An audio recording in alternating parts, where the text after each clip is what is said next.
All right, ladies and gentlemen, you are welcome to another great episode on your favorite political talk show, The Truth with Ben Jokes. Now, we are only 3 days away from the commencement of the End Bad Governance nationwide protest. And my conviction at this point is this: whatever happens between August 1 to 10 or 15th, as the case may be, Nigeria and Nigerians are close to breaking point. If we liken the collision between the masses and the political elites, which many call a revolution, to a house, I would say Nigeria is at the doorstep of that house already. The government, in order to stop this protest, has played the ethnic card, the power card, the money card. But we are very close to the last times that these cards will be potent.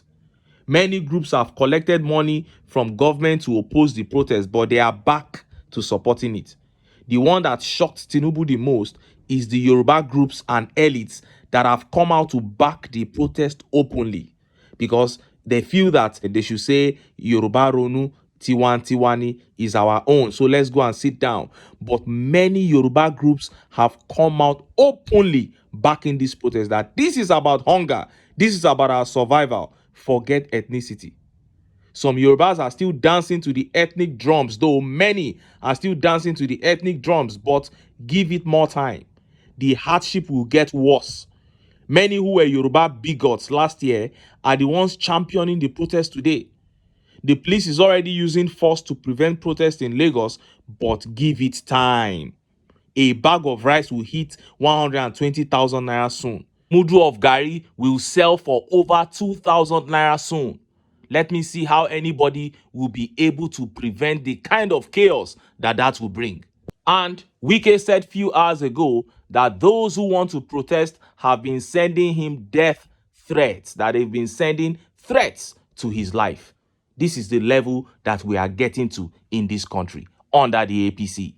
And just as I said, numerous Yoruba groups and prominent political figures from Southwest have shocked Tinubu by openly endorsing the protest. Before I show you one of these groups, a Southwest governor backing the protest openly and Wike's back and forth with Abuja prospective protesters, let me quickly show you this video. I think I should even say that I'm surprised that this one has said that 6 billion is being budgeted to manage the protests. It shows that the government, this country has money, really. Is this, are some people seeing this as an Owambe? What are they budgeting 6 billion for? But regarding your question, the Constitution is very clear, Section 39, that Nigerians have the right to freedom of expression. Section 40 guarantees the constitutional right to association and peaceful assembly. This right is not absolute, because under Section 45, there are derogations to this right. For example, for the protection of public order, peace and safety, and so on, the right to assemble may be curtailed where there is violence or riot. My concern is that the government is the one that is fueling the perception that this protest is going to be violent. I'm very active on social media. I haven't seen any indication that any person or group of persons are planning to unleash anarchy in the country. And let us even ask the question, how come that it is only when people are protesting against government or people want to carry out rallies against government that people will suddenly create this imaginary intelligence report that hoodlums, miscreants are going to unleash violence? We saw Asari Dokubo leading protests in support of Tinubu during the tribunal. Asari Dokubo, the SSS did not gather any intelligence that hoodlums will hijack it. As a matter of fact, I have also seen groups planning to hold counter rallies and protests in support of the government. The police have not said anything about it. So this impression that some people are planning to burn the country is just fiction. Did you hear that? 6 billion naira budgeted for the protest. 6 billion naira for what? Are they planning to feed protesters? The same protest they are kicking against?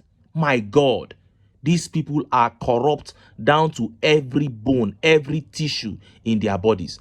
Everything is seen as an opportunity for them to embezzle public funds. Well, that was human rights lawyer in Nebehe Effiong there, and he is wondering why the government is the only one talking about violence. Why is the government the only one anticipating violence in this forthcoming protest? And the reason is clear. They know that the protest is going to come with demands.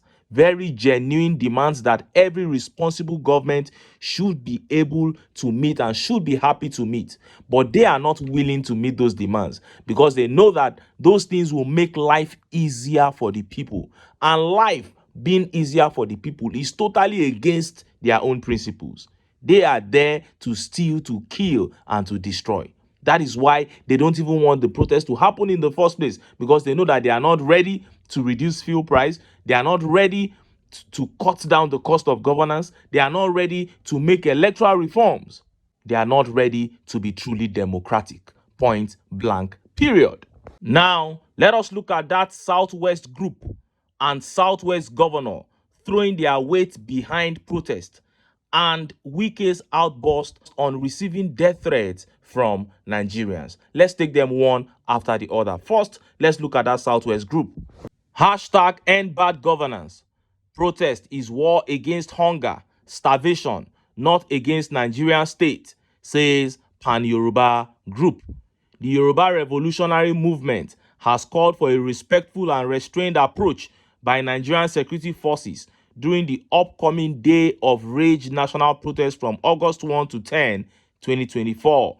Comrade Wale Balogun, national coordinator of the group, emphasized the importance of non-violence during a press conference at the International Press Center in Lagos on July 27, 2024. Protesters from August 1st, 2024 are your children, they are your brothers, they are your sisters, they are your relations, they are your families, and they are your friends. Do not kill them as games in support of insensitive and irresponsible rulers, Balogun stated. Balogun highlighted the shared struggle of both protesters and security personnel who face similar hardship due to governmental mismanagement and corruption. He urged security forces to exercise decorum, recognizing that the protest aimed to address widespread suffering and hunger. Protesters are not waging war against the Nigerian state. We are only saying enough is enough to hunger, starvation, and deprivation in the midst of plenty. We are only saying our human and mineral resources should be used for the collective good of all, he said. We know you are also victims of the wanton looting of our national treasury by conscienceless characters in the corridors of power, Balogun said. Protesters are not waging war against the Nigerian state. We are only saying enough is enough to hunger, starvation, and deprivation in the midst of plenty. Historically, the Yoruba have been in the forefront of resistance struggles against exploitation, repression, corruption, dehumanization, and subjugation by our internal and external oppressors and colonizers. And we should not and must not shy away from joining hands with others in fighting the ruinous elite ruling class who has brought untold hardship on us. Chai! And this is just one of the numerous Yoruba groups that blasted the APC government today. Let's listen to Governor Seyi Makinde of Oyo State talking about the protest. August 1, widespread anger, hunger, responsible for planned protest. Makinde said, Nigeria could be in this situation for now. We could be experiencing anger and hunger in the land, and that is why our people want to protest. Yes, protest is everybody's right, but remember that we used your money to build all the structures and facilities we have put in place in this state, not mine. So if you want to protest, it must be peaceful. This is how somebody whose hands are clean would speak. He said the money we use to set up structures in the state is your own money, so you don't have to destroy it. Just make your demands peacefully. But those whose hands have been soiled are saying that it is opposition, it's some politicians, it's people living abroad that are sponsoring. Those are criminals speaking. If you have nothing to fear, why are you afraid of peaceful protest? Because you know that the people are going to make demands that will make their own lives easier, democratic demands, but you will not want to grant those demands. Then you will send military out to go and disperse them. You are the criminal. Now, let us listen to Nyesom Wike and his claim of threat to life. Look at how the papers reported it. Election losers want to overthrow government through protest, says Wike. Minister of the Federal Capital Territory, Nyesom Wike, has vowed to resist any protest geared towards overthrowing present government. Wike claimed there are people who lost elections and want to stage the proposed protest to achieve their aim.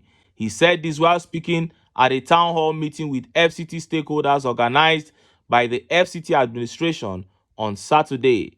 He said, there are politicians who want to be in power at all costs.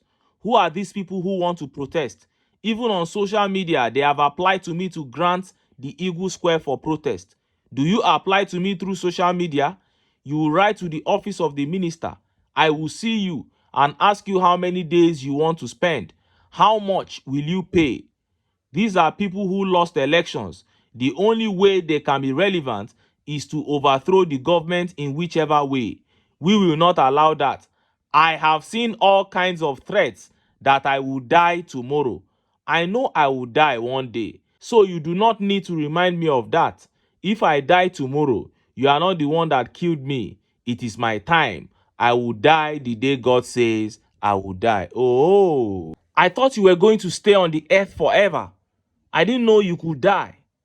Mark my words, people. Wike's fall will be the worst in the history of Nigerian politics. Mark my words. And look at how Nigerians reacted. Look at some of the tweet reactions. And this tweet here by Mayor of Owerri says, if you think you are strong, come out on first and try to stop the protest. And Dalhatu Waziri says, Wike is having sleepless nights over the looming protest. And this tweet by Ile Somi says, you won't have your way any longer. By the time Nigerians find solutions to Nigeria's problems, like you, I swear. And this tweet by God's word says, I wish the masses will get you on the day of the protest. He will not be available. He will run away. He can never show his face. Politicians are the most cowardly of Nigerians. The only thing they ride on is the disunity of the citizens. That is why I keep saying, if the citizens unite, they can take their country back easily. Anyway, make I leave am here. Make I still enter town. Make I go get some ogbonge political news wey una go like. Why?